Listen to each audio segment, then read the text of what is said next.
ಡಾಲಾಯ್ತ್ ಅವರ ಸಾರಥ್ಯದಲ್ಲಿ the Friday Times News. Gadag Betageri ನಗರಸಭೆ ಆಡಳಿತ ವಿಫಲ, ಅಧ್ಯಕ್ಷೆ ಉಷಾ ದಾಸರ್ ರಾಜೀನಾಮೆ ನೀಡಬೇಕು, ಯಲಡಿ ಚಂದಾವರಿ. ನಗರಸಭೆಯಲ್ಲಿ ಬಿಜೆಪಿ ನೇತೃತ್ವದ ಆಡಳಿತ ಪಕ್ಷವು ಜನವಿರೋಧಿ ಆಡಳಿತ ನಡೆಸುತ್ತಿದ್ದು, ಜನರಿಗೆ ಮೂಲಭೂತ ಸೌಲಭ್ಯ ನೀಡುವಲ್ಲಿ ವಿಫಲವಾಗಿದೆ ಎಂದು ವಿರೋಧ ಪಕ್ಷದ ನಾಯಕ ಯಲಡಿ ಚಂದಾವರಿ ಅವರು ಹೇಳಿದರು. ಅವರು ನಗರದ ಪತ್ರಿಕಾ ಭವನದಲ್ಲಿ ಶುಕ್ರವಾರ ಕರೆದ ಸುದ್ದಿಗೋಷ್ಠಿಯಲ್ಲಿ ಮಾತನಾಡಿ, ನಗರಸಭೆಯಲ್ಲಿ ಕಳೆದ 15 ದಿನಗಳಿಂದ ಕಮಿಷನರ್ ಇಲ್ಲ, ಆಡಳಿತ ಸಂಪೂರ್ಣ ವಿಫಲವಾಗಿದ್ದು, ನಗರಸಭೆ ಹೈಸ್ಕೂಲ್ ಕಮಿಟಿಯಲ್ಲಿ ದೈಹಿಕ ಶಿಕ್ಷಕ ಹುದ್ದೆಗೆ 40 ಲಕ್ಷ ಲಂಚ ಪಡೆದು ಅಭ್ಯರ್ಥಿಗಳ ಆಯ್ಕೆ ಮಾಡಿದ್ದಾರೆ. ಆದ್ದರಿಂದ ನಗರಸಭೆ ಅಧ್ಯಕ್ಷೆ ಶ್ರೀಮತಿ ಉಷಾ ದಾಸರ್ ಅವರು ನೇರ ಹೊಣೆ ಹೊತ್ತು ಕೂಡಲೇ ಅಧ್ಯಕ್ಷ ಸ್ಥಾನಕ್ಕೆ ರಾಜೀನಾಮೆ ನೀಡಬೇಕು ಎಂದು ಆಗ್ರಹಿಸಿದರು. ಈ ಸುದ್ದಿಗೋಷ್ಠಿಯಲ್ಲಿ ನಗರಸಭೆ ಸದಸ್ಯರಾದ ಬರ್ಕತ್ ಮುಲ್ಲಾ, ಲಕ್ಷ್ಮೀ ಸಿದ್ದಮ್ಮನಹಳ್ಳಿ, ಲಲಿತಾ ಅಸೂಟಿ, ಶಕುಂತಲಾ ಅಕ್ಕಿ, ಚುಮ್ಮಿ ನದಾಫ್, ಯುವ ಮುಖಂಡರಾದ ಅನಿಲ್ ಸಿದ್ದಮ್ಮನಹಳ್ಳಿ, ಮುನ್ನಾ ರೇಷ್ಮೆ ಸೇರಿದಂತೆ ಮುಂತಾದವರು ಉಪಸ್ಥಿತರಿದ್ದರು. ಗದಗ ಬೆಟಗೇರಿ ಅವಳಿ ನಗರದಲ್ಲಿ ಸುಮಾರು 4-6 ದಿವಸಗಳಿಂದ ಬೀದಿ ದೀಪಗಳ ನಿರ್ವಹಣೆ ಕುರಿತು ಸಾಕಷ್ಟು ಹೇಳಿಕೆಗಳು ಕೂಡ ವರದಿಗಳು ಕೂಡ ಬಂದಿದ್ದು ತಮ್ಮ ಗಮನಕ್ಕಿದೆ ಅಂತ ನಾವು ಭಾವಿಸಿದ್ದೇವೆ. ಅದರ ಪ್ರತಿಯಾಗಿ ಕೂಡ ಈಗಾಗಲೇ ನಮ್ಮ ಸಾಧ್ಯ ಸದಸ್ಯರಾಗಿರ್ತಕ್ಕಂಥ ನಮ್ಮ ಕರಿಸ್ವಾಮಿಗೌಡರು, ಮುಲ್ಲಾ, ನಮ್ಮ ನದಾಫ್ ಅವರು, ನಮ್ಮ ಸಹೋದರಿ ನಮ್ಮ ಲಕ್ಷ್ಮಣ ಭಜಂತ್ರಿ, ಭರದ್ವಾಡ್ ಅವರು ಅದಕ್ಕಂತರೂ ಕೂಡಿ ಜಿಲ್ಲಾಧಿಕಾರಿಗಳ ಗಮನಕ್ಕೂ ಕೂಡ ಸೆಳೆದಿದ್ದಾರೆ. ಇದಾದ ಬಳಿಕ ಯಾವುದೇ ನಿಷ್ಕ್ರಿಯವಾಗಿರ್ತಕ್ಕಂಥ ಈ ನಗರಸಭೆ ಆಡಳಿತ ಯಾವುದೇ ಕಾರಣಕ್ಕೂ ಎಚ್ಚೆತ್ತುಕೊಡದೆ ತನ್ನ ಬೇಜವಾಬ್ದಾರಿತನ ಮಂಡತನ ಮುಂದುವರಿಸಿದ್ದರಿಂದ ಇವತ್ತು ಗದಗ ಬೆಟಗೇರಿ ನಾಗರಿಕರು ಕಂಗಾಲಾಗಿರ್ತಕ್ಕಂಥ ವಾತಾವರಣವನ್ನು ನಾವು ನೋಡ್ತಾ ಇದ್ದೇವೆ. ಗದಗ ಬೆಟಗೇರಿ ನಗರಸಭೆಯ BJP ಆಡಳಿತ ಏನು ಪಕ್ಷ ಇವತ್ತು ನಗರಸಭೆ ಆಡಳಿತ ಮಾಡ್ತಾ ಇದೆ, ಅದು ತನ್ನ ವೈಫಲ್ಯತೆಯನ್ನು ಮತ್ತು ನಿಷ್ಕ್ರಿಯವನ್ನು ಬೇಜವಾಬ್ದಾರಿತನದಿಂದ ಕಾರ್ಯನಿರ್ವಹಿಸುವುದರಿಂದ ನಗರಸಭೆ ಅಧ್ಯಕ್ಷರು ಏನಿದ್ದಾರೆ ಅವರು ತಕ್ಷಣ ತನ್ನ ಸ್ಥಾನಕ್ಕೆ ರಾಜೀನಾಮೆ ಕೊಡಬೇಕು. ಒಂದು ಕ್ಷಣ ಕೂಡ ನಗರಸಭೆಯಲ್ಲಿ ಮುಂದುವರಲಿಕ್ಕೆ ಅವರಿಗೆ ಅಧಿಕಾರ ಇಲ್ಲ ಅಂತಕ್ಕಂಥದ್ದು ನಮ್ಮೆಲ್ಲ ವಿರೋಧ ಪಕ್ಷ ಸದಸ್ಯರ ಒತ್ತಾಯ ಹೊತ್ತು ಕೂಡ ನಾವು ಮಾಡ್ತಾ ಇದ್ದೇವೆ. ನಾವೀಗಾಗಲೇ ಗದಗ ಬೆಟಗೇರಿ ನಗರಸಭೆ ಬಗ್ಗೆ ಗಮನ ಹರಿಸಿದ್ರೆ ನಗರಸಭೆಯೊಳಗೆ ಆಡಳಿತ ಐತೋ ಅಥವಾ ನಿರ್ಣಾಮ ಆಗಿತ್ತೋ ಅನ್ನೋ ಮಟ್ಟಿಗೆ ಜನರಲ್ಲಿ ಭಾಷೆ ಬರ್ತಕ್ಕಂಥ ವಾತಾವರಣ ಇವತ್ತು ನಿರ್ಮಾಣಗೊಂಡಿರ್ತಕ್ಕಂಥದ್ದು ತಮ್ಮೆಲ್ಲ ಗಮನಕ್ಕಿದೆ ಅಂತ ನಾನು ಭಾವಿಸಿದ್ದೇನೆ. ಇವತ್ತು ನಗರಸಭೆಯಲ್ಲಿ ಸುಮಾರು 15 ದಿನಗಳಿಂದ ಕಮಿಷನರ್ ಇಲ್ಲ ಅಂದರೆ ಸಿಬ್ಬಂದಿನೂ ಇಲ್ಲ, ಇಂಜಿನಿಯರ್ ಇಲ್ಲ, ಸಂಬಂಧಪಟ್ಟ ಎಲ್ಲ ಇಲಾಖೆ ಅಧಿಕಾರಿಗಳು ಇರುವುದೇ ಇಲ್ಲ. ಸಂಪೂರ್ಣ ಆಡಳಿತ ವಿಫಲಗೊಂಡ್ರೆ ಸಾರ್ವಜನಿಕರು ಏನು ಇವತ್ತು ಉದ್ದೇಶ ಇಟ್ಟುಕೊಂಡು ನಮ್ಮ ನಾಗರಿಕ ಮೂಲ ಸೌಲಭ್ಯ ಪಡಿಬೇಕಂತೇಳಿ ಮುನ್ಸಿಪಾಲಿಟಿಗೆ ಬರ್ತಾರೆ, ಆ ಎಲ್ಲ ಸಾರ್ವಜನಿಕರು ನಾಗರಿಕರು ಇವತ್ತು ಕಂಗಾಲಾಗಿ ಹೋಗಿ ಈ ಮುನ್ಸಿಪಾಲಿಟಿಗೆ ಸಹಕರಿಸ್ತಕ್ಕಂಥ ಕೆಲಸ ಇವತ್ತು ನಿರ್ಮಾಣ ಆಗಿರ್ತಕ್ಕಂಥದ್ದು ಸತ್ಯ ಸಂಗತಿ. ಈ ರೀತಿ ಇರುವಾಗ ಸುಮಾರು ಗದಗ ಬೆಟಗೇರಿ ನಗರಸಭೆಯಲ್ಲಿ ಒಂದು ವಿದ್ಯುತ್ ಬೀದಿ ದೀಪಗಳ ನಿರ್ಣಯ ಕೆಲಸ ಎಲ್ಲವನ್ನೂ ಇದ್ದವರಿಗೂ ಕೊಡೋದು ಬಿಟ್ಟು ಎಲ್ಟೂದವ್ರಿಗೆ ಕೊಟ್ಟಿರ್ತಕ್ಕಂಥ ಈ ಆಡಳಿತ ಪಕ್ಷ ಅದನ್ನು ಕೊಟ್ಟ ನಂತರ ಮತ್ತೆ ಕೆಲಸ ಮಾಡಿ ಒಂದವ್ರಿಗೆ ಕೊಡ್ತಕ್ಕಂಥ ಕೆಲಸ, ಇದೆಲ್ಲ ನಗರಸಭೆ ವ್ಯವಸ್ಥೆಗಳನ್ನು ನೋಡಿದರೆ ಸಂಪೂರ್ಣ ನಗರಸಭೆ ವೈಫಲ್ಯ ಹೊಂದಿದ್ರಲ್ಲಿ ಯಾವುದೇ ಎರಡು ಮಾತೇ ಇಲ್ಲ. ತಾವು ಮಾಡಿರ್ತಕ್ಕಂಥ ರೆಸಲ್ಯೂಷನ್ ಇವತ್ತು ಜಿಲ್ಲಾಡಳಿತ ಹೋಗಿ ಸಮರ್ಥಿಸಿಕೊಡ್ತಕ್ಕಂಥ ಶಕ್ತಿ ಕೂಡ ಇವತ್ತು ಆಡಳಿತ ಪಕ್ಷಕ್ಕಿಲ್ಲ. ಈ ರೀತಿ ಇರುವಾಗ ಯಾವ ರೀತಿ ನಿರ್ಣಯಗಳನ್ನು ಕೈಕೊಂಡು ಸಾರ್ವಜನಿಕರ ಮೂಲ ಸೌಕರ್ಯ ಒದಗಿಸಲಿಕ್ಕೆ ಸಾಧ್ಯತೆ? ಇವತ್ತು ಹೆಚ್ಚು ಕಮ್ಮಿ ಜಿಲ್ಲಾ ಆಡಳಿತ ಗದಗ ಬೆಟಗೇರಿ ನಗರಸಭೆ ಇವತ್ತು ಆಳ್ತಾ ಇದೆ. ಹೆಚ್ಚು ಕಮ್ಮಿ ಎಲ್ಲ ನಿರ್ಣಯಗಳನ್ನು ಜಿಲ್ಲಾಡಳಿತ ಇವತ್ತು ಕೈಕೊಳ್ತಾ ಇದೆ. ಅದಕ್ಕೆ ಕಾರಣ ಅಂದರೆ ಇರ್ತಕ್ಕಂಥ ಆಡಳಿತ ಪಕ್ಷ ತನ್ನ ವೈಫಲ್ಯತೆಯನ್ನು ಹೊಂದಿದಾಗ ಈ ರೀತಿ ಜಿಲ್ಲಾಡಳಿತ ತನ್ನ ಅಡ್ಮಿನಿಸ್ಟ್ರೇಷನ್ ಮಾಡ್ತಕ್ಕಂಥದ್ದು ಅನಿವಾರ್ಯ ಪ್ರಸಂಗ ಬಂದಿರತಕ್ಕಂಥ ವಾತಾವರಣ ರಾಜ್ಯದಾಗ ಪ್ರಥಮವಾಗಿ ಗದಗ ಬೆಳಗ್ಗೆ ನಗರಸಭೆ ಅಂದರೆ ತಪ್ಪಾಗಲಿಕ್ಕಿಲ್ಲ. ಇಷ್ಟು ಕಂಗಾಲಗಿರಿಯಾಗಿರ್ತಕ್ಕಂಥ ನಗರಸಭೆ ನಾನು ಎಲ್ಲಿ ರಾಜ್ಯದಾಗ ಯಾವ ನಗರಸಭೆ ಕೂಡ ಇಷ್ಟು ಹದಿನೆಂಟು ನಗರಸಭೆ ನೋಡೇ ಇಲ್ಲ. ಎಲ್ಲಿ ಮಟ್ಟಿಗೆ ಬಂದೈತಂದ್ರೆ ಒಂದು ಧರ್ಮಶಾಲೆಕ್ಕಿಂತ ಕಡಿಯೋದು. ಧರ್ಮಶಾಲೆ ಅಂದರೆ ಬರೋ ಜನ ಸಾಯಂಕಾಲ ಸಭೆಗೆ ಬಂದು ಮನೆಗೆ ಬೆಳಿಗ್ಗೆ ಎದ್ದು ಶಿಸ್ತು ಹೋಗ್ತಕ್ಕಂಥ ಒಂದು ವಾತಾವರಣ ಇರ್ತದೆ. ಆ ಧರ್ಮಶಾಲೆಕ್ಕಿಂತ ಕಡಿಯಾಗಿರ್ತಕ್ಕಂಥ ವ್ಯವಸ್ಥೆ ಇವತ್ತು ಗದಗ ಬೆಳಗ್ಗೆ ನಗರಸಭೆಯಲ್ಲಿ ಬಂದಿರತಕ್ಕಂಥದ್ದು ತಮ್ಮೆಲ್ಲರೂ ಗಮನಕ್ಕಿದೆ ಎಂದು ತಾವು ಬರ್ತೇವೆ ತಮ್ಮ ಗಮನಕ್ಕೆ ಅದನ್ನು ಭಾವಿಸ್ಕೊಂಡಿದ್ದೀರಿ. ಈಗ ಸಾರ್ವಜನಿಕರು ನಗರಗಳ 1 ರಿಂದ 35 ವಾರ್ಡ್ಗಳಲ್ಲಿ ನಗರ ಬೆಳೀತಾನೆ ಇದೆ, ದಿನ ಬೆಳೀತಾನೆ ಇದೆ. 4 ಪೂರ್ವ, ಪಶ್ಚಿಮ, ಉತ್ತರ, ದಕ್ಷಿಣ 1 ರಿಂದ 35 ವಾರ್ಡ್ಗಳಲ್ಲಿ ಸಹಿತ ಕೆಲವೊಂದು 2 ವಾರ್ಡ್ಗಳು ಬಿಟ್ಟರೆ ಇಡೀ 35 ವಾರ್ಡ್ಗಳು ಕೂಡ ಇವತ್ತು ಹೆಮ್ಮರವಾಗಿ ಬೆಳೀತಕ್ಕಂಥದ್ದು ನಾವೆಲ್ಲ ಹೊರಭಾಗದಲ್ಲಿ ನೋಡಿದಾಗ ನಮ್ಮೆಲ್ಲರ ಗಮನಕ್ಕೆ ಬರಲಿಕ್ಕೆ ಸಾಧ್ಯ ಇದೆ. ಆದರೆ ವಾರ್ಡ್ಗಳು ಬೆಳವಣಿಗೆ ಆಗ್ತಾ ಇದ್ದಾವೆ, ಜನರು ಮನೆಗಳನ್ನು ಕಟ್ತಾ ಇದ್ದಾರೆ, ವಾಸ ಮಾಡಲಿಕ್ಕೆ ಲಕ್ಷಾನುಗಟ್ಟಲೆ ಕೋಟಿಗಟ್ಟಲೆ ಇವತ್ತು ಖರ್ಚು ಮಾಡಿ ಜನ ಮನೆ ಕಟ್ತಕ್ಕಂಥದ್ದು ನಾವು ನೋಡ್ತಾ ಇದ್ದೀವಿ. ಆದರೆ ಏನು ಆಡಳಿತ ಪಕ್ಷ ಅದು ಮೂಲ ಸೌಕರ್ಯ ಒದಗಿಸೋದ್ರಲ್ಲಿ ತನ್ನ ಅಸಹಾಯಕತೆಯನ್ನು ತೋರಿಸ್ತಕ್ಕಂಥದ್ದು ಇವತ್ತು ನಾವು ಕಾಣ್ತಾ ಇದ್ದೀವಿ.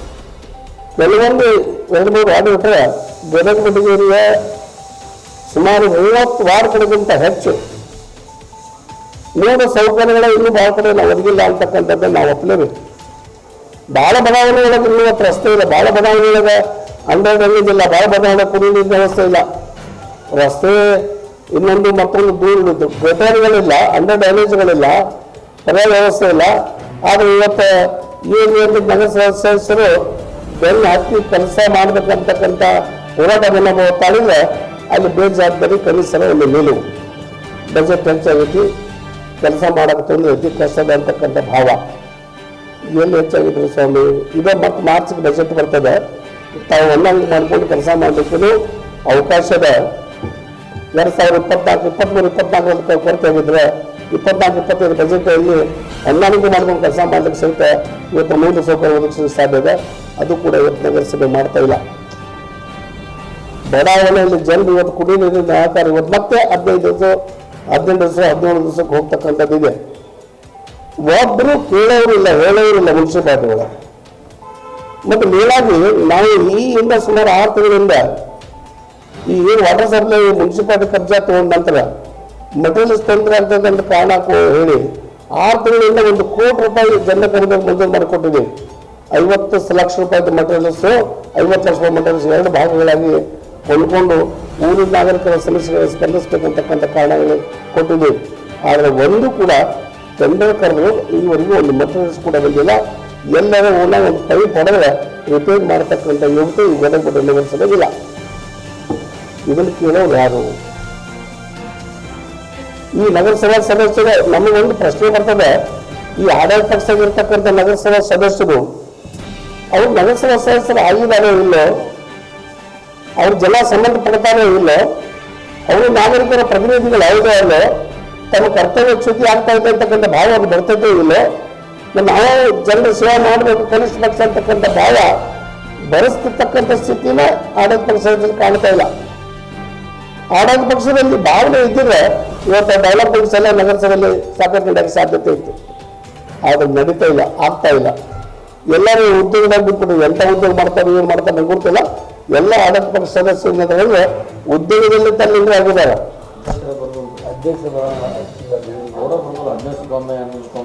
ಅಧ್ಯಕ್ಷರಾದವರು ಕುಂತು ಕೆಲಸ ಮಾಡಬೇಕು. ಒಡೆಯ ಮನೆ ಒಡೆಯರು ಹಿರಿಯರು ಅಂದ್ರೆ ಒಂದು ಮನೆ ಕೊಟ್ಟರೆ ಮುಖ್ಯ ಸಹಿತ ಇರ್ತಾರ, ಅವರೇ ಇಲ್ಲ ನಾನು ಮನೆ ಯಾವ ರೀತಿ ನೋಡಕ್ಕೆ ಸಾಧ್ಯದ? ಅದಕ್ಕೆ ಅವ್ರು ಯಾವ ರೀತಿ ಒಂದು ಜಾಗೃತಿ ಕೆಲಸ ಮಾಡ್ತಾರೆ ಬರ್ತಾ ಇಲ್ಲ. ಅದಕ್ಕೆ ಅವ್ರಿಗೆ ಒಂದು ಕ್ಷಣ ಸಹಿತ ಮುನ್ಸಿಪಾಲಿಟಿ ಇರಲಿಕ್ಕೆ ಅವ್ರಿಗೆ ನೈತಿಕ ಹಕ್ಕಿಲ್ಲ. ಅದಕ್ಕೆ ತಕ್ಷಣ ರಾಜೀನಾಮೆ ಕೊಟ್ಟರೆ ಮುಂದೆ ಬರೋದಾಗ ಸುಮಾರು 2.5 ವರ್ಷ ಉಳಿದೈತಿ.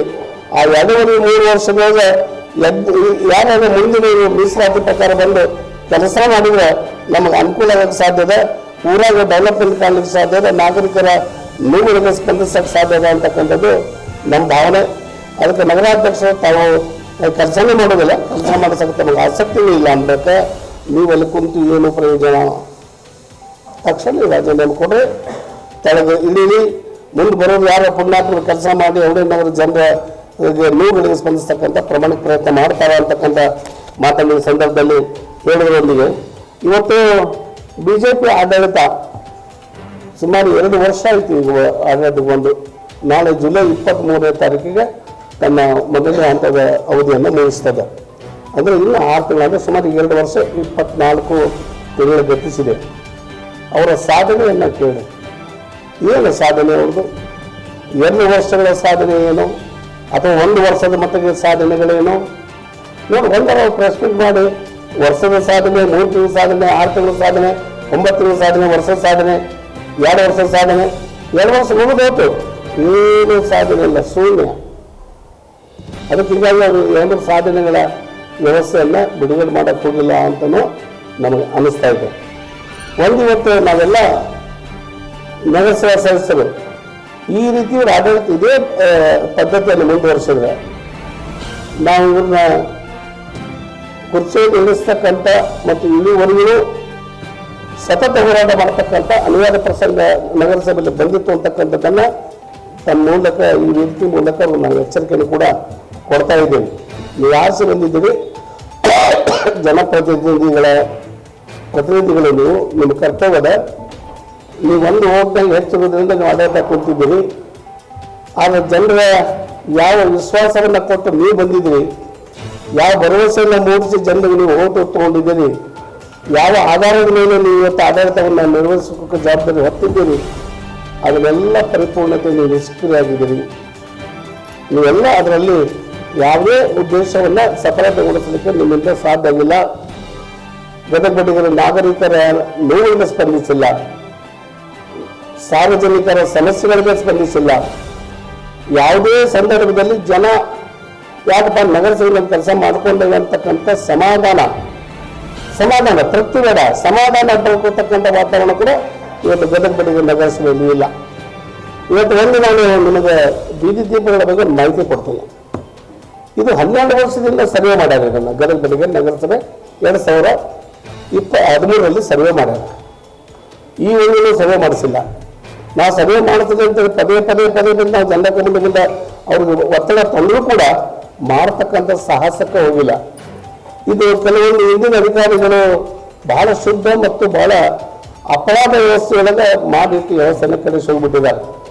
ಅಂದರೆ 1 ಕೋಟಿಗಿಂತ ಹೆಚ್ಚು ಎಸ್ಟಿಮೇಟ್ ಆದರೆ ಆ ತಾಂತ್ರಿಕ ಮಂಜೂರಿಯನ್ನು PWD ಚೀಫ್ ಇಂಜಿನಿಯರ್ನಿಂದ ಮಾಡಿಸ್ಬೇಕಾಗ್ತದೆ. 1 ಕೋಟಿಗಿಂತ ಹೆಚ್ಚು ಅಡ್ಮಿನಿಸ್ಟ್ರೇಟಿವ್ ಅಪ್ರೂವ್ ಕೊಡೋದಾದರೆ ಅದು ಮಾನ್ಯ ಜಿಲ್ಲಾಧಿಕಾರಿಗಳಿಂದ ತಗೋಬೇಕಾಗ್ತದೆ. ಅಂತಕ್ಕ ನೆಪ ಹೋಗಿ ಇವತ್ತು ನಗರಸಭೆ ವ್ಯಾಪ್ತಿಯಲ್ಲೇ ಬರುವಂಗೆ 99,89,000 ಅಂದಾಜು ಪತ್ರಿಕೆ ಮಾಡಿ ಸುಮಾರು 12 ವರ್ಷಗಳಿಂದ ಆ ಬೀದಿ ದೀಪ ನಿರ್ವಹಣೆ ಕೆಲಸದಲ್ಲಿ ಉದ್ದೇಶಪೂರ್ವಕವಾಗಿ ತೊಂದರೆ ನೀಡಿ ಆ ಪರಿಪೂರ್ಣತೆ ಕೆಲಸ ಆಗದ ರೀತಿಯೊಳಗೆ ಇವತ್ತು ಈ ನಗರಸಭೆ ಆಡಳಿತ ಮಾಡ್ತಾ ಇದೆ. ಅದಕ್ಕೆ ನಾನು ಅವ್ರಿಗೆ ಇವತ್ತು ಜಾಗೃತವಾಗಿ ಎಚ್ಚರಿಕೆಯನ್ನು ಕೊಡ್ತಾ ಇದ್ದೀನಿ. ನೀವು ಸರ್ವೆ ಮಾಡಿಸ್ರಿ, ಸರ್ವೆ ಮಾಡಿಸಿ ಆ ಪ್ರಕಾರ ಅಂದಾಜು ಪತ್ರಿಕೆ ತಯಾರಿಸ್ರಿ. ಎಷ್ಟು ಅಂದಾಜು ಪತ್ರಿಕೆ ಕೊಟ್ಟಿವಿ ಅಷ್ಟು ಬೆನ್ನತ್ತಿ ಕಾನೂನಿತ್ತು ಸಂಬಂಧಪಟ್ಟ ಗುತ್ತಿಗೆದಾರರಿಂದ ಕೆಲಸ ತಗೊಳ್ರಿ. ಮಾಡದೇ ಇದ್ರೆ ಕಿತ್ತುಗಿರಿ, ಮತ್ತೆ ಬರ್ಕೊಡ್ರಿ, ಮತ್ತೆ ಬರುವಾಗ ಕಿತ್ತುಗಿರಿ, ಮಗದೇ ಬರ್ಕೊಡ್ರಿ.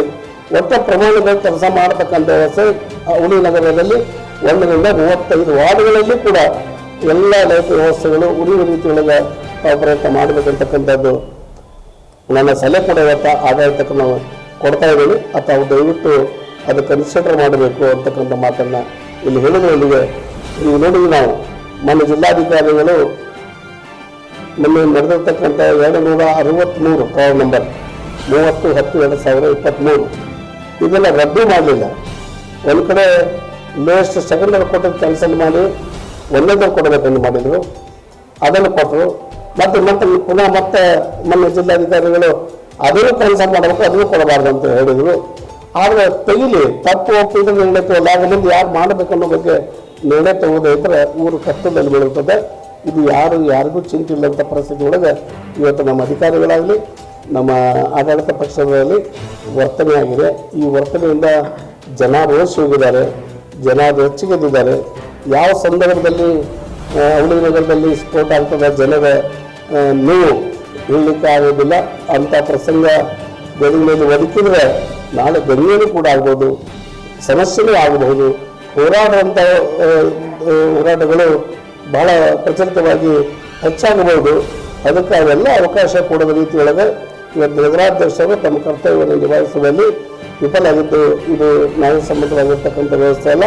ಅದಕ್ಕೆ ತಕ್ಷಣ ಮಾನ್ಯ ನಗರಾಧ್ಯಕ್ಷರು ನಮಗೆ ರಾಜೀನಾಮೆ ಕೊಡಬೇಕು. ಬೇರೆದವರು ಯಾರಾಗಿ ಆ ಆಡಳಿತವನ್ನು ನಡೆಸ್ತಕ್ಕಂಥ ಅವಕಾಶ ಆಗಬೇಕು. ಅಕಸ್ಮಾತ್ ಈ ರಾಜೀನಾಮೆ ಕೊಡೋಕೆ ಹಿಂದೆ ಮಾಡಿದರೆ, ಐದೇ ಮಾಡಿದರೆ ಅಥವಾ ಬೇಜವಾಬ್ದಾರಿ ವರ್ತನೆ ಮಾಡಿದರೆ ಮಾನ್ಯ ಜಿಲ್ಲಾಡಳಿತಕ್ಕೆ ಈ ಪತ್ರಿಕಾಗೋಷ್ಠಿಯ ಮೂಲಕ ನಾವು ವಿನಂತಿ ಮಾಡ್ತಾ ಇದ್ದೇವೆ. ತಾವು ದಯವಿಟ್ಟು ಮಧ್ಯಸ್ಥಿಕೆ ವಹಿಸಿ ಈ ಏನು ಗದಗ ನಗರಸಭೆಯ ಆಡಳಿತ ಪಕ್ಷ ಇದೆ ಅದನ್ನು ಸೂಪರ್ ಸೈಡ್ ಮಾಡಬೇಕು ಅಂತೇಳಿ, ಅಂದರೆ ಆ ಆಡಳಿತವನ್ನು ಕೆಟ್ಟತಕ್ಕಂಥದಕ್ಕೆ ತಾವು ಸರ್ಕಾರಕ್ಕೆ ಶಿಫಾರಸು ಮಾಡಬೇಕು ಅಂತೇಳಿ ಮಾನ್ಯ ಜಿಲ್ಲಾಡಳಿತಕ್ಕೆ ನಾನು ವಿನಂತಿ ಮಾಡ್ತಾ ಇದ್ದೀನಿ. ನಾವು ಆ ವಿಚಾರದಲ್ಲಿ ಇನ್ನೂ ಅವ್ರಿಗೊಂದು ವಾರ ಗಡುವು ಕೊಡ್ತೀವಿ. ಒಂದು ವಾರದ ನಂತರ ಮಾಡದೇ ಇದ್ದರೆ ಸರ್ಕಾರಕ್ಕೂ ಕೂಡ ನಮ್ಮ ಜಿಲ್ಲಾಧಿಕಾರಿಗಳಿಗೂ ಕೂಡ ಆ ಒಂದು ಕ್ರಮವನ್ನು ಜರುಗಿಸಲಿಕ್ಕೆ ಲಿಖಿತವಾಗಿರ್ತಕ್ಕಂಥ ಒತ್ತಾಯವನ್ನು ಮಾಡತಕ್ಕಂಥ ಪ್ರಸಂಗ ಬರ್ತಾ ಇದೆ ಅಂತಕ್ಕಂಥ ಮಾತನ್ನು ಈ ಸಂದರ್ಭ ಹೇಳೋದ್ರೊಂದಿಗೆ ಇನ್ನೊಂದು ಸಬ್ಜೆಕ್ಟು ಎಲ್ಲವನ್ನು ಕೊಡಿ. ಗದಗ ಬೆಟಗೇರಿ ನಗರಸಭೆಯ ಮುನ್ಸಿಪಲ್ ಹೈಸ್ಕೂಲ್ ಅದು ನಗರಸಭೆಯ ಗದಗ ಬೆಟಗೇರಿ ನಗರಸಭೆಯ ಅಡಿಯಲ್ಲೇ ನಡೀತಕ್ಕಂಥದ್ದು ಒಂದು ಸಂಸ್ಥೆ.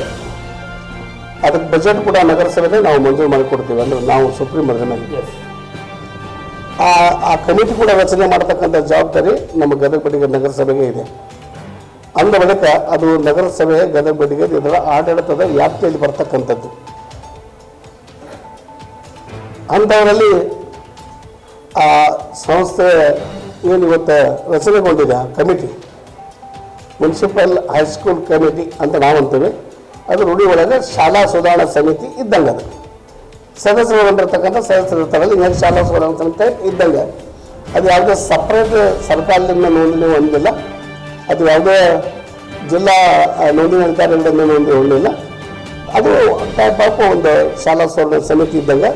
ಅದಕ್ಕೆಲ್ಲ ಮೇಲು ಉಸ್ತುವಾರಿ ಮಾಡತಕ್ಕಂಥದ್ದು ಗದಗ ಬೆಟಗೇರಿ ನಗರಸಭೆ ಸಾಮಾನ್ಯ ಸಭೆ ಅಥವಾ ಗದಗ ಬೆಟಗೇರಿ ನಗರಸಭೆ ಅಂಡರ್ನಲ್ಲೇ ಅದು ಸಾಗಬೇಕು.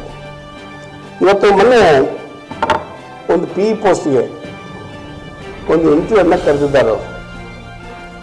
PE ಪೋಸ್ಟಿಗೆ ಸಾಮಾನ್ಯ ವರ್ಗಕ್ಕಿರ್ತಕ್ಕಂಥ ಮೀಸಲಾತಿ ಅದಕ್ಕೆ ಕರೆದಿದ್ದಾರೆ. ಆದರೆ ಆ ಇಂಟರ್ವ್ಯೂವನ್ನು ಕರೀತಕ್ಕಂಥದ್ದು ಅಧಿಕಾರ ಇರೋದು ಪ್ರಿನ್ಸಿಪಲ್.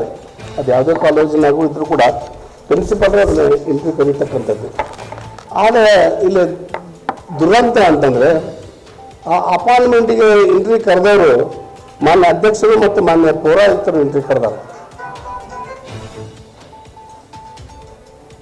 ಮಾನ್ಯ ಅಧ್ಯಕ್ಷರು ಮತ್ತು ಪೌರಾಯುಕ್ತರು ಇಂಟರ್ವ್ಯೂ ಕರೆದಾರೆ. ಇದು ಆ್ಯಕ್ಚುಲಿ ಅವ್ರಿಗೆ ಅಧಿಕಾರ ಇಲ್ಲ, ಅವ್ರ ವ್ಯಾಪ್ತಿಗೆ ಬರುವಲ್ಲಿದು. ಇದು ಕೆಲಸ ಪ್ರಿನ್ಸಿಪಲ್ ಮಾಡಬೇಕು. ಪ್ರಿನ್ಸಿಪಲ್ ಮಾಡಿಲ್ಲ, ಅಧ್ಯಕ್ಷರು ಕಮಿಷನ್ ಮಾಡ್ಯಾರ ಅಂದ್ರೆ ನಮ್ದು ಅರ್ಥ ಏನು ಅಂದರೆ ನಗರಸಭೆ ವ್ಯಾಪ್ತಿ ಬರೋದ್ರಿಂದ ಅಧ್ಯಕ್ಷರು ಮಾಡಿ ಕಮಿಷನ್ ಮಾಡಿ ಟೆಂಡರ್ ವಾಂಟೆಡ್ ಮಾಡ್ಯಾರ ಅಂತಕ್ಕಂಥ ಭಾವಿಸ್ಕೊಂಡ್ರೆ ಈ ವಾಂಟೆಡನ್ನ ಎರಡು ಪತ್ರಿಕೆ ಕರಿಬೇಕಂತ ಒಂದು ಸರ್ಕಾರದ ನಿಯಮ ಅದ. ಒಂದು ರಾಜ್ಯ ಪತ್ರಿಕೆಯಲ್ಲಿ, ಒಂದು ಜಿಲ್ಲಾ ಪತ್ರಿಕೆಯಲ್ಲಿ ಪ್ರಕಟಣೆಗೊಳ್ಳಬೇಕಂತಕ್ಕಂಥದ್ದು ಯಾವುದೇ ಆದೇಶ ಆದಾಗ ಅದು ಕಾಮನ್ ಆಗಿ ಹಾಕ್ತಕ್ಕಂಥದ್ದು ಒಂದು ಸರ್ಕಾರದ ನಿಯಮ. ಆದರೆ ಇಲ್ಲಿ ರಾಜ್ಯ ಪತ್ರಿಕೆ ಅಂತ ಹೇಳಿದಾಗ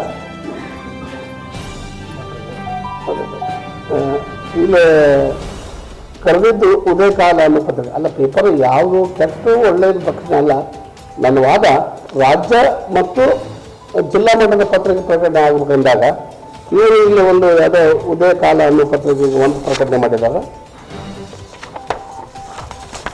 ಇನ್ನೊಂದು ಉತ್ತರ ಪ್ರಭ ಅನ್ನೋ ಪತ್ರಿಕೆಗೆ ಪ್ರಕಟಣೆ ಮಾಡಿದ್ದಾರೆ.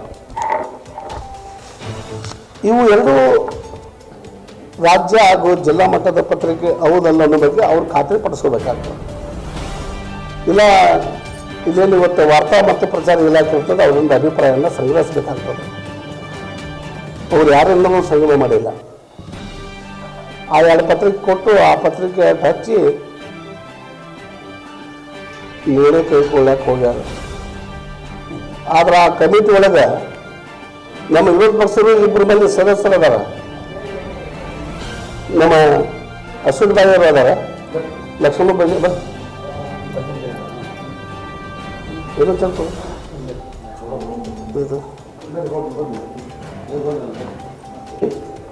ವಸ್ತುಸ್ಥಿತಿ ಇರುವಾಗ ಪೌರಾಯುಕ್ತರು ಕನಿಷ್ಠ ಪಕ್ಷ ಸೌಜನ್ಯ ದೃಷ್ಟಿಯಿಂದಾದರೂ ಅನುಭವ ಇದ್ದವ್ರಿಗೆ ಮಾಹಿತಿ ಕೇಳಿ ತಾವು ಎಂಟ್ರಿ ಕರಿಬೇಕಾಗಿತ್ತು. ಅಧ್ಯಕ್ಷರು ಕರೀಬಹುದಾಗಿತ್ತು. ಪ್ರಿನ್ಸಿಪಾಲ್ ನಾವು ಹೊರಗಿಟ್ಟು ಇವ್ರು ಎಂಟ್ರಿ ಕರೆದಾರ. ಒಂದು ದುರಂತದ ಕಥೆ ಏನು ಅಂತಂದರೆ, ಅವ್ರು ಎಂಟ್ರಿ ಕರೆಯುವತ್ತಾಗ ಸಂದರ್ಭದಲ್ಲೇ ಅದ್ರಾಗ ಒಂದು ನೋಟಿಫೈ ಮಾಡ್ಯಾರ. ನೋಟಿಫಿಕೇಶನ್ದಾಗ MPA 55% ಆಗಿರಬೇಕು ಸಾಕು ಅಂತ, 55% ಆಗಿರ್ಬೇಕು ಸಾಕು ಅಂತ ಹೇಳಿ. ಆದರೆ ಸರ್ಕಾರ ಯಾವುದೇ ಅಪಾಯಿಂಟ್ಮೆಂಟ್ ಮಾಡಬೇಕಾಗಿದ್ರೆ ಪಾರದರ್ಶಕ ನಿಯಮಾವಳಿಯಲ್ಲಿ ಅಪಾಯಿಂಟ್ಮೆಂಟ್ ಮಾಡಬೇಕಾಗಿದ್ರೆ ಮೆರಿಟ್ ಯಾರು ಅವರು ಕೊಡ್ಬೇಕಂತಿರ್ತದೆ. ಅದು ಮೆರಿಟ್ ಕಾರ್ಡ್ ಮಾಡಬೇಕಾಗ್ತದೆ. ಹಾಜರಾದವ್ರಿಗೆ ಮೆರಿಟ್ ತೆಗಿಬೇಕಾಗತ್ತೆ. ಮೊದಲು 1 to 5 ತೆಗಿತಾರೆ, 5 to 1 3 ತೆಗಿತಾರೆ. ತೆಗೆದು ಅವರಲ್ಲಿ ಆಯ್ಕೆ ಮಾಡತಕ್ಕಂಥದ್ದು ಇರ್ತಕ್ಕಂಥ ಪ್ರಸಂಗ ಇದು. ಇಲ್ಲಿ ನಮ್ಮ ಅಸೆಂಬ್ಲಿ ಮೆಂಬರ್ ಕಮಿಟಿ ಮೆಂಬರ್ಗೂ ಕಾಲ್ ಮಾಡಿಲ್ಲ, ಮೀಟಿಂಗ್ ನೋಟಿಸ್ ಹೋಗಿಲ್ಲ, ಮೀಟಿಂಗ್ ಮಾಡಿಲ್ಲ. ಅಲ್ಲಿ ನಮ್ಮ ಲಕ್ಷ್ಮಣ ಬಜೆಂಟ್ ಅಂತ ಹಿರಿಯ ಸದಸ್ಯರಲ್ಲ, ಅವ್ರಿಗೆ ಮೀಟಿಂಗ್ ನೋಟಿಸ್ ಕೊಟ್ಟಿಲ್ಲ, ಅವ್ರಿಗೂ ಕಾಲ್ ಮಾಡಿಲ್ಲ ಮೀಟಿಂಗಿಗೆ. ಹ್ಯಾಂಗೆ ಮಾಡಿದ್ರು ಮೀಟಿಂಗ್ ಎಲ್ಲ ಹ್ಯಾಂಗೆ ನಿರ್ಣಯ ತಗೊಂಡ್ರು? ಮತ್ತು ಈವರೆಗೂ ಒಂದು ಮೀಟಿಂಗ್ ಆಗೇ ಇಲ್ಲ ಅವರು. ಮತ್ತು ಹೈಸ್ಕೂಲ್ ಕಮಿಟಿ ಪ್ರಪೋಸಲ್ಲು ಹ್ಯಾಂಗೆ ಕಳಿಸಿದ್ರು? ನಮ್ಮ ಮಾಹಿತಿ ಕೇಳಿದ್ರಾಗ ಒಂದು ಕೇಳಿದ್ದೀನಿ, ನೀವು ಟ್ರಾವ್ ಎದ್ರಾಗ ಮಾಡಿರಿ, ಸಾಮಾನ್ಯ ಸಭೆಯಲ್ಲಿ ಮಾಡಿದ್ದೀರಾ ಅಥವಾ ನಿಮ್ಮ ಹೈಸ್ಕೂಲ್ ಕಮಿಟಿಯಲ್ಲಿ ಮಾಡಿದ್ರೆ ಅದು ಪ್ರತಿ ಕೊಡ್ರಿ ಅಂತ ನಾನು ಕೇಳಿದ್ದೀನಿ. ಅದಕ್ಕೆ ಪ್ರಿನ್ಸಿಪಾಲ್ ಒಂದು ಪ್ರಶ್ನೆ ಬರೀತಾನೆ, ಅದಕ್ಕೆ ಆ ಕಾಲಮಿಗೆ ಒಂದೇ ಉತ್ತರ ಕೊಡ್ತಾನೆ, ಪೂರೈಸಿಲ್ಲ ಅಂತ ಬರ್ತಾನೆ ಉತ್ತರ. ಇದನ್ನ ಅದಾವು ಪೂರೈಸಿಲ್ಲ ಅಂತ ಬರ್ದ. ನಾನು ಕೇಳಿದೆ ಪ್ರಿನ್ಸಿಪಲ್, ಹೈಸ್ಕೂಲ್ ಕಮಿಟಿ ಟ್ರಾ ಬುಕ್ಗಳನ್ನು ಒಂದು ರಕ್ಷಣೆ ಮಾಡತಕ್ಕಂಥದ್ದು ಇಟ್ಕೊಳ್ತಕ್ಕಂಥ ಜವಾಬ್ದಾರಿ ನಿಮ್ಮದು, ಪ್ರಿನ್ಸಿಪಾಲ್ರದ್ದು. ನಿಮಗೆ ಯಾರು ಕೊಡಬೇಕು? ಪರಮೇಶ್ವರ ಬಂದು ಶಾಸಕ ಇಡುವಪ್ಪ ಕೊಡಪ್ಪ ಅಂತ ಕೊಡಬೇಕು. ನಿಮ್ಮಲ್ಲಿ ಇರ್ತಕ್ಕಂಥ ಒಂದು ಬುಕ್ ಟ್ರಾ ಜೆರಾಕ್ಸ್ ಮಾಡಿ ಕೊಡೋಕ್ಕೆ ನನ್ನ ಪೌರೈಸಿಲ್ಲ ಅಂತಂದ್ರೆ ಯಾರು ಪೌರೈಸಿಲ್ಲ? ಯಾರು ಆದಿಲ್ಲಾಗೈತಿ ಇದು ಬುಕ್ಕು? ಇರೋರು ಅದು ಯಾವುದೇ ಆದಿಂದಾಗಿದ್ರು 24 ಗಂಟೆಗಿಂತ ಹೆಚ್ಚಿಗೆ ಅವ್ರು ಇಟ್ಕೊಳ್ಳೋಕೆ ಅವಕಾಶ ಇಲ್ಲ. ಅಥವಾ ಚೇರ್ಮನ್ ಇಟ್ಕೊಂಡಾರ ಅಂದಿದ್ರು, ನಗರಾಧ್ಯಕ್ಷ ಇಟ್ಕೊಂಡಾರ ಅಂದಿದ್ರು. 24 ಗಂಟೆಗಿಂತ ಹೆಚ್ಚು ಸಮಯದಲ್ಲಿ ಅವ್ರು ಇಟ್ಕೊಳ್ಳೋಕೆ ಅವಕಾಶ ಇಲ್ಲ. ಈ ರೀತಿ ಬೇಜವಾಬ್ದಾರಿಯಾಗಿ ಸರ್ವಾಧಿಕಾರಿ ಧೋರಣೆಯನ್ನು ಇದರಲ್ಲಿ ಅನುಸರಿಸಿ ಯಾವುದೇ ಕಮಿಟಿ ಟಗಾವು ಮಾಡದೆ 40 ಲಕ್ಷ ರೂಪಾಯಿ ರೊಕ್ಕ ಹೊಡೆದು ಇವತ್ತು ಇದು ಟಗಾವು ಮಾಡಿರ್ತಕ್ಕಂಥದ್ದು. ಅಥವಾ ಟಗಾವು ಇಲ್ಲದೆ ಪ್ರಸ್ತಾವನೆ ಸರ್ಕಾರಕ್ಕೆ GD ಅವರಿಗೆ, ಸಾರ್ವಜನಿಕ ಶಿಕ್ಷಣ GD ಅವರಿಗೆ ಇದೊಂದು ಪ್ರಸ್ತಾವನೆಯನ್ನು ಸಲ್ಲಿಸಿದ್ದಾರೆ ಅಂತಕ್ಕಂಥದ್ದು ನಮಗೆ ತಿಳಿದು ಬಂದಿದೆ. ಅದಕ್ಕೆ ನಾನು ಈ ಪತ್ರಿಕಾ ಮಾಧ್ಯಮದ ಮೂಲಕ ನಾನು ಸರ್ಕಾರಕ್ಕೆ ಇವತ್ತು ಜಾಗೃತಿ ಮೂಡಿಸ್ತಾ ಇದ್ದೀನಿ. ಇದರಲ್ಲಿ ಬೇಜವಾಬ್ದಾರಿ ವರ್ತನೆ ತೋರಿರ್ತಕ್ಕಂಥ ಪ್ರಿನ್ಸಿಪಾಲ್ರನ್ನ ತಕ್ಷಣವೇ ಅಮಾನತುಗೊಳಿಸಬೇಕು. ಎಲ್ಲರಿಗೂ ಮಾರ್ಗದರ್ಶನ ಮಾಡಬೇಕಾಗಿದೆ ಪ್ರಿನ್ಸಿಪಲ್ ಡ್ಯೂಟಿ. ಕಮಿಟಿ ಟಗಾವ್ ಆಗ್ಬೇಕ್ರಿ, ಜನರಲ್ ಕಮಿಟಿ ಹೋಗಿ ಅಪ್ರೂವ್ ಆಗ್ಬೇಕ್ರಿ. ಈ ನಮ್ಮ ಸ್ಥಾಯಿ ಸಮಿತಿ ಇದ್ದಾಗ ಹೈಸ್ಕೂಲ್ ಕಮಿಟಿ ಮುಗಿದ್ಬೇಕು, ಜನರಲ್ ಕಮಿಟಿ ಹೋಗಿ ಅಪ್ರೂವ್ ಬರಬೇಕು ಅಂತಕ್ಕಂಥ ತಿಳುವಳಿಕೆ ಕೊಡತಕ್ಕಂಥದ್ದು ಇದು ಪ್ರಿನ್ಸಿಪಾಲ್ರ ಜವಾಬ್ದಾರಿ. ಇಲ್ಲಿ ಇದರಾಗೂ ಕೂಡ ಪ್ರಿನ್ಸಿಪಾಲ್ರು ತಮ್ಮ ಜವಾಬ್ದಾರಿಯನ್ನು ವ್ಯಕ್ತಗೊಳಿಸಿದ್ದಾರೆ. ಮತ್ತು ಎಲ್ಲಿ ಅವ್ರ ಆಫೀಸ್ ನೋಟಾಗಿ ನೀವು ತಪ್ಪು ಮಾಡಕತ್ತೀರಿ, ಈ ರೀತಿ ಸರಿ ಮಾಡಿ ಅಂತೇಳಿ ಎಲ್ಲಿ ಫೈಲ್ನಾಗ ಆಫೀಸ್ ನೋಟಿಲ್ಲ, ಅವ್ರ ರಿಪೋರ್ಟ್ ಇಲ್ಲ. ಈ ಮನುಷ್ಯ ಎಷ್ಟು ಮಾರ್ಕ್ಸ್ ತೊಗೊಂಡಿದ್ದಾನ, ಇವನಿಗಿಂತ ಹೆಚ್ಚು ಮಾರ್ಕ್ಸ್ ಅಂತ 7 ಮಂದಿ ಸಾಕಷ್ಟು ಮಂದಿ ಅದಾರ. 7 ಮಂದಿ ವಿದ್ಯಾರ್ಥಿಗಳು ಬಂದಾರ, ಅಪ್ಲಿಕೇಶನ್ ಹಾಕ್ತಾರ. 7 ಮಂದಿ ವಿದ್ಯಾರ್ಥಿಗಳು ಇಂಟಿಗೆ ಬಂದಿದ್ದಾರೆ. 7 ಮಂದಿಯಾಗ ಇವನಿಗಿಂತ ಹೆಚ್ಚು ಮಾರ್ಕ್ಸ್ ಇದ್ದವ್ರು ಅದಾರ. ಅದಕ್ಕೆ ಇಲ್ಲಿ ಸರ್ಕಾರಕ್ಕೂ ಸಾರ್ವಜನಿಕ ಕಣ್ಣಿಗೆ ಮಣ್ಣು ತಂತ್ರಗಾರಿಕೆಯಿಂದ ಯಾರು ತಗೋಬೇಕಾಗಿತ್ತು, ಆ ಮನುಷ್ಯನಿಗೆ ಎಷ್ಟು ಮಾರ್ಕ್ಸ್ ಆಗಿತ್ತು, ಅಷ್ಟೇ ಮಾರ್ಚನ್ನು ನೋಟಿಫೈ ಮಾಡ್ಯಾರ ಅವರು ಎಂಟ್ರಿ ಕರೆಯುವಂಥ ಸಂದರ್ಭದಲ್ಲಿ ಅದು ಸಹಿತ ಕರೆದ್ಬಿಟ್ರೆ ನಾವು ಎಲ್ಲಿ ಕರೆದಿದ್ದು ನೋಡೇ ಇಲ್ಲ ಇದು ರಾಜ್ಯದೊಳಗೆ ಹೊಸ ಟೈಪು ಹೊಸ ಮಾಡಲ್ ಮಾರ್ಕ್ಸ್ ಕೋಟ್ ಮಾಡಿ ಕರೀತಕ್ಕಂಥದ್ದು ನಾವು ಇನ್ನೂವರೆಗೆ ಎಲ್ಲಿ ನೋಡಿಲ್ಲ. ಮುಂದೆ ಬರ್ತಕ್ಕಂಥ ಮಾರ್ಕ್ಸ್ಗಳಾಗ ಸಿಂಗಾರಿಟಿ ಯಾರು ಹೈಯೆಸ್ಟ್ ಮಾರ್ಕ್ಸ್ ಅದೋ ಅದು ಮೆರಿಟ್ ಆಧಾರದ ಮೇಲೆ ಕೊಡ್ತಕ್ಕಂಥದ್ದು ಪದ್ಧತಿ ನಂತರ ನಡೀತಕ್ಕಂಥದ್ದು.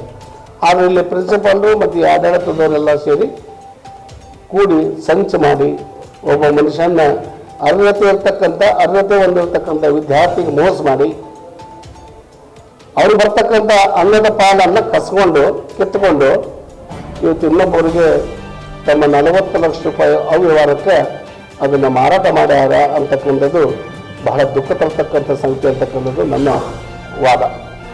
ಅದಕ್ಕೆ ಮಾನ್ಯ ಎಲ್ಲ ಪ್ರತಿನಿಧಿಗಳಲ್ಲಿ ನಾನು ವಿನಂತಿಸ್ಕೊಳ್ಳೋದೇನೆಂದರೆ ಇದನ್ನು ಖುದ್ದು ಲೋಕಾಯುಕ್ತರು ಇದನ್ನು ಸ್ವಂತ ತಮ್ಮ ಕೇಸನ್ನು ದಾಖಲಿಸಿಕೊಂಡು ಈ ಪ್ರಿನ್ಸಿಪಲ್ರಿಗೆ ಅಮಾನತು ಮಾಡ್ತಕ್ಕಂಥದ್ದು ಮಾಡೋದ್ರೊಂದಿಗೆ ವಿಶೇಷವಾಗಿ ಯಾರಿಗೆ ನ್ಯಾಯಸಮ್ಮತವಾಗಿ ಸಿಗಬೇಕಾಗಿತ್ತೋ ಹೆಚ್ಚಿಗೆ ಮಾರ್ಕ್ಸ್ ಪಡೆದಿರ್ತಕ್ಕಂಥವ್ರಿಗೆ ಈ ಸ್ಥಾನವನ್ನು ಸಿಗಲಿಕ್ಕೆ ಅವಕಾಶ ಮಾಡಿಕೊಡಬೇಕು ಅಂತಕ್ಕಂಥದ್ದು ನಮ್ಮದು ಅಪೀಲ್ ಅದ.